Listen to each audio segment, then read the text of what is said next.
ఓం సమర్థ సద్గురు సాయినాథాయ నమః. శ్రీ సాయి లీలామృతం అధ్యాయం 23. సమాధానమిచ్చే సమాధి. జీవన్ముక్తులు ప్రళయంలో కూడా నశించరని భగవద్గీత యోగావశిష్టము చెప్తున్నాయి. ఇక పూర్ణదత్తావతారమైన బాబాకు జీవులను ఉద్ధరించటమే అవతార కార్యం కాబట్టి ఆయన లీల మహాసమాధికి ముందులాగానే నేడు కూడా కొనసాగుతుంది. అంతవరకు భక్తులతో ఆయనకు గల అనుబంధము అలాగే కొనసాగుతుంది.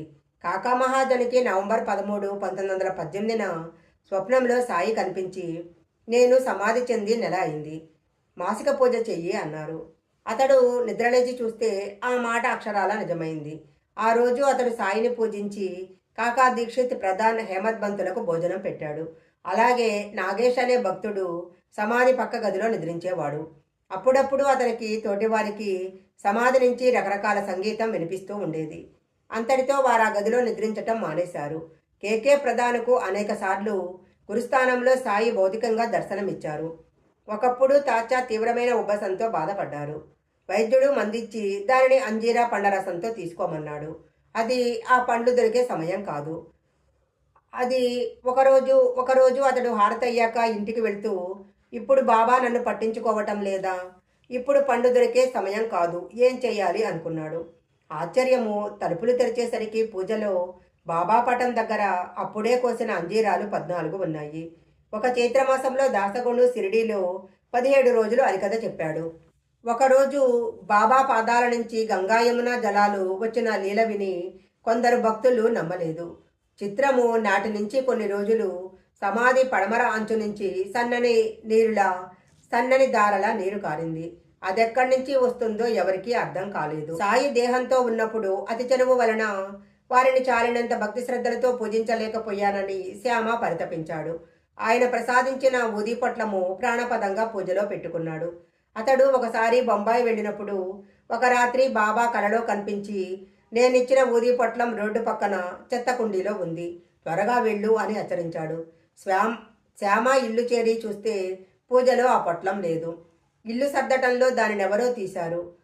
ఇంటి పక్కనున్న చెత్త కుండీలో చూస్తే పొట్లం దొరికింది. 1948 నుంచి షిరిడీ వచ్చే భక్తుల సంఖ్య పెరగసాగింది. వారి కోసం వసతి గృహాలు నిర్మించటానికి సంస్థానం వారు గురుస్థానం దగ్గర భూమిని కొనాలి అనుకున్నారు. కానీ కేశవనారాయణ కులకర్ణి అది అమ్మదు అన్నాడు. వారు సాయికి మొరబెట్టుకోగా తరువాత గురువారం రోజు రాత్రి కులకర్ణికి కలలో బాబా కనిపించి, నిజానికి ఆ భూమి నాది, ఇది నువ్వు సంస్థానానికి వెంటనే అమ్ము, నీకు 3 లాభం వస్తుంది అన్నారు. అతడు వెంటనే సంస్థానానికి అమ్మాడు. ఆ పైకంతో అతడు గ్రామంలో వేరొక స్థలం కొనాలని చూస్తే ఆసామి అమ్మనన్నాడు. తరువాత ఆసామికి కూడా కలలో కనిపించి ఆ స్థలం అతడికి అమ్మమని చెప్పాడు. ఈ వ్యవహారం వలన అతనికి 3 రెట్ల లాభం వచ్చింది. డాక్టర్ రుస్తుంజీకి 1930లో న్యూమోనియా వచ్చి బొంబాయిలోని పార్సీ జనరల్ హాస్పిటల్లో స్పృహ లేకుండా పడి ఉన్నాడు.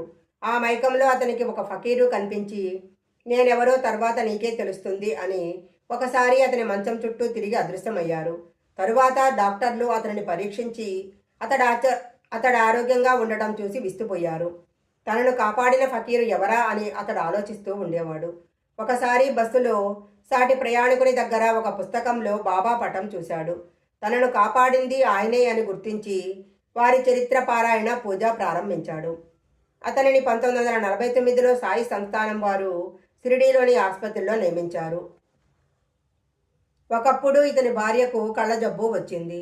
ఆమె రోజు సాయి సమాధికి ప్రదక్షిణ చేసి తనకు వ్యాధి తగ్గితే సాయిబాబా పల్లకీకి స్వయంగా గుడ్డ కుట్టి సమర్పిస్తానని మొక్కుకుంది. డాక్టర్లు ఆ వ్యాధికి మందు లేదని నిర్ణయించిన ఆమె వ్యాధి 1 సంవత్సరంలోగా తగ్గిపోయింది. ఆమె తన మొక్కు చెల్లించుకుంది.